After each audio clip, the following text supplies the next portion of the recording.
नमः शिवाय। हर हर महादेव। श्री शिवाय नमस्तुभ्यम।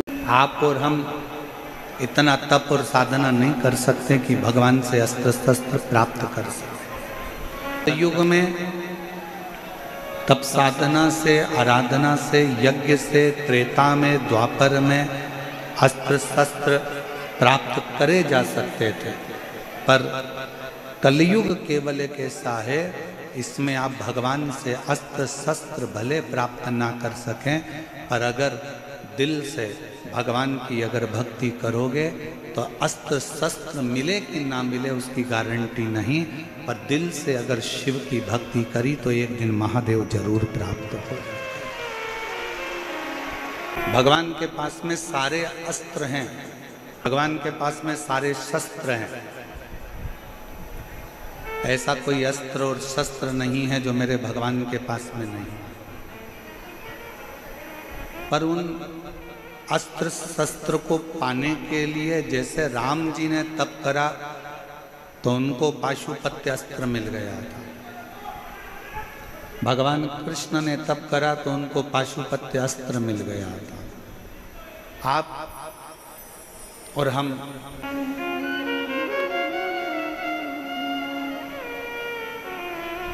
अस्त्र और शस्त्र भगवान के पास में है।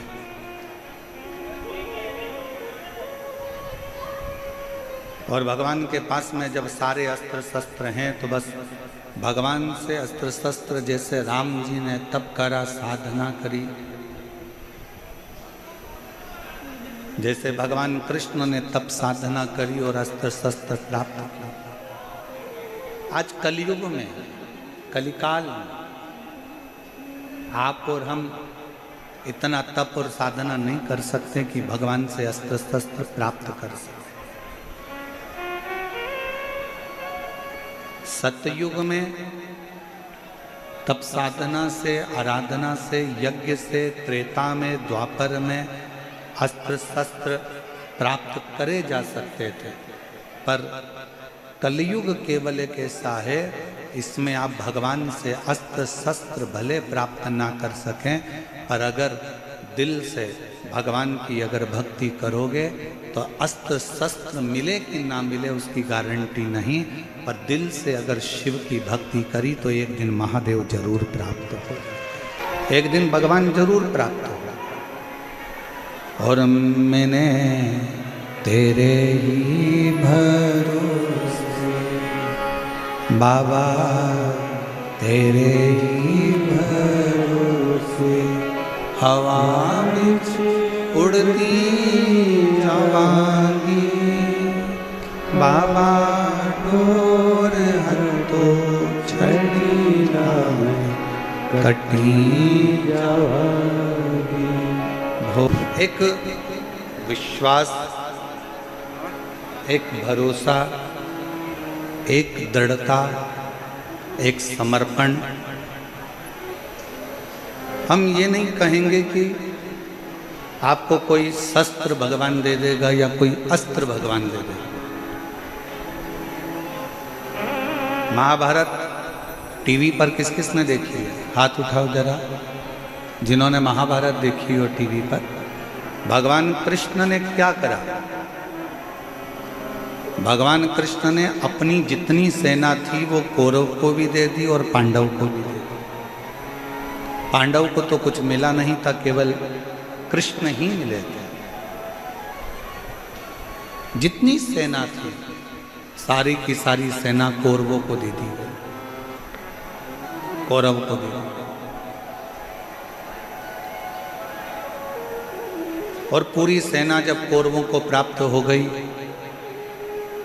अस्त्र शस्त्र सारे के सारे दे दिए गए, भगवान कृष्ण अपने पास में कुछ नहीं रखे और भगवान कृष्ण रथ पर चढ़ गए और कह दिया कि मैं युद्ध नहीं लड़ूंगा, मैं केवल तुम्हारा रथ हाँकूंगा, केवल रथ, केवल इस रथ को मैं चलाऊं, इसके सिवाय मैं कोई काम नहीं करने वाला, इसके सिवाय मैं कोई युद्ध नहीं लड़ने वाला।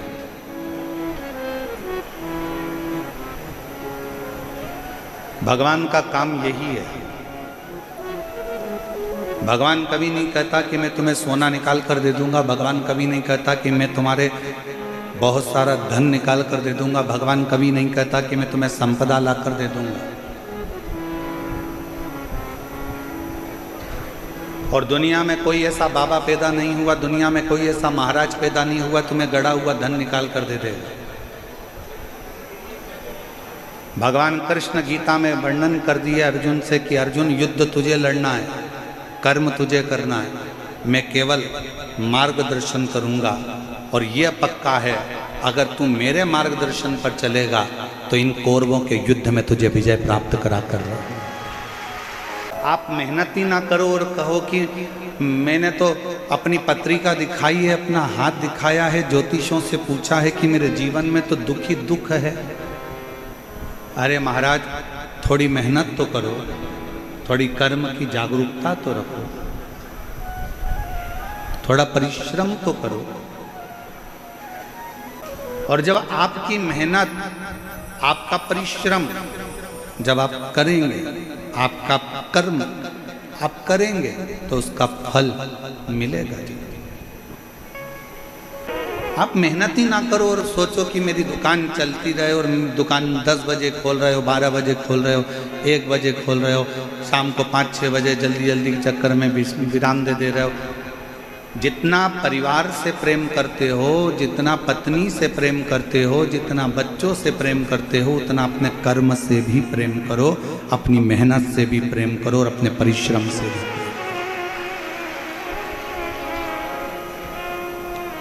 भगवान विष्णु, भगवान नारायण का दर्शन आप करेंगे, भगवान ब्रह्मा जी का दर्शन आप करेंगे, भगवान राम जी का दर्शन आप करेंगे, भगवान कृष्ण का दर्शन आप करेंगे, भगवान शंकर का आप दर्शन करेंगे। सारे देवताओं के दर्शन को उठाकर देखिएगा, ब्रह्मा जी कमल के पुष्प के ऊपर बैठे हैं। ब्रह्मा जी कमल के पुष्प पर बैठे हैं। भगवान विष्णु शेषनाग की सैया पर विश्राम कर रहे हैं। पर केवल एक भगवान देवाधिदेव महादेव को ना तो आप सिंहासन पर बैठे हुए देखोगे, ना कभी शंकर भगवान को आप राज सिंहासन पर बैठे देखोगे, ना आप कभी शंकर भगवान को मखमल के कालीन पर बैठे देखोगे, ना भगवान शंकर को आप कभी कोई सैया पर बैठे हुए देखोगे, कभी ना भगवान शंकर को किसी कोमल वस्तु पर बैठे हुए देखोगे। भगवान शंकर को हमेशा कैलाश पर बैठे हुए देखोगे या मंदिर में शिवलिंग के रूप में, पाषाण के रूप में आप विराजमान देखो। वहां ना कोई सैया है, वहां ना कोई कमल का पुष्प है, ना वहां कोई कोमल वस्तु है। शंकर भगवान पर्वत पर, कैलाश पर बैठे हुए हैं और वहां ना कोई कोमलता है, ना कोई कम्मल है, ना कोई गदी है, ना कोई तकिया है, ना कोई मखमल है। मेरा शंकर भगवान उस पाषाण पर, उस पत्थर पर, उस कैलाश पर्वत के एक टुकड़े पर बैठे हुए हैं। क्यों? भगवान शंकर की कथा कहती है कि भगवान शंकर ये दिखाना चाहते हैं कि कर्म के प्रति जागरूक रहना। ये दुनिया बड़ी कठोर है और इस कठोर दुनिया में आपको केवल आगे बढ़ते जाना है। यहाँ विश्राम का समय नहीं है, यहाँ कर्म की लगनता में आगे। वो एक लाइन आप लोग गुनगुनाते हो कई बार, दुनिया बनाने वाले क्या तेरे मन में समाई तूने काहे को दुनिया। किस लिए आपका और हमारा जन्म क्यों हुआ? आप और हम क्यों पैदा हुए? आप और हमारे जन्म का कारण क्या है? आप और हमारे जन्म का केवल एक कारण है कि पूर्व में जो हमने कर्म करा है उसका भोग भोगना, उसका भोग भोगना। एक महिला ने पत्र लिखा है, उस पत्र में उसने लिखा है कि मेरी शादी हुई, 5 साल मैंने बच्चे के लिए इंतजार करा, फिर डॉक्टरों को दिखाना प्रारंभ करा, ऐसे मिलाकर 10 साल निकल गए। कितने वर्ष निकल गए? जम के बोलो जरा। 10 साल। 10 साल निकलने के बाद फिर आस छोड़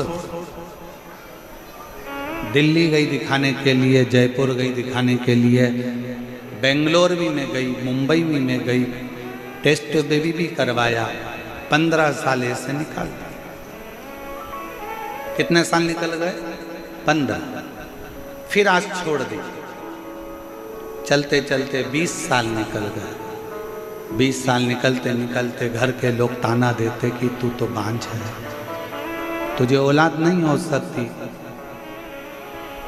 तेरी औलाद नहीं पैदा कर सकती, तू बांझ है। 25 साल निकल गए ताने सुनते सुनते सुनते सुनते, अपशब्द सुनते। 28 साल निकल गए, 29 साल निकल गए, 30 साल निकल गए। विचार करती रही अब किससे कहे।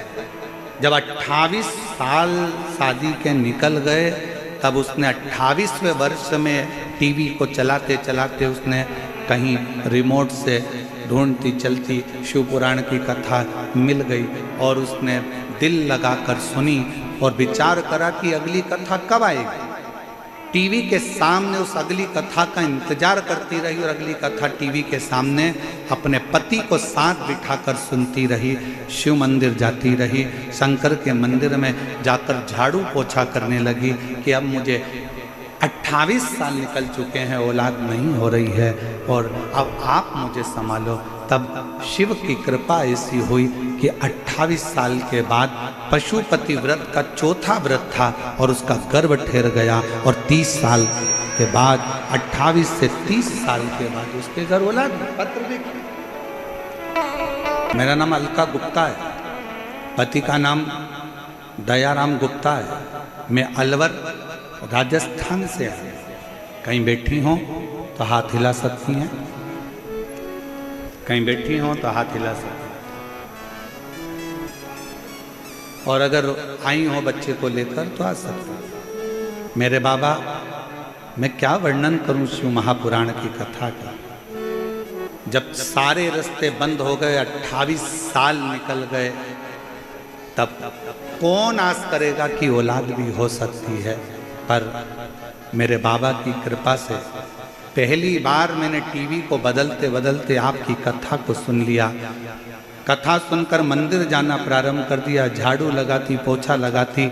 आपने ऑनलाइन पार्थिव शिवलिंग का पूजन कराया, वो करा, पशुपति व्रत करा और पशुपति व्रत का ऐसा प्रभाव बना कि बाबा पशुपतिनाथ ने मुझे जून 2024 में 5वां ही पशुपति व्रत हुआ था और बाबा की कृपा से मुझे पुत्र रत्न की प्राप्ति 28 साल 28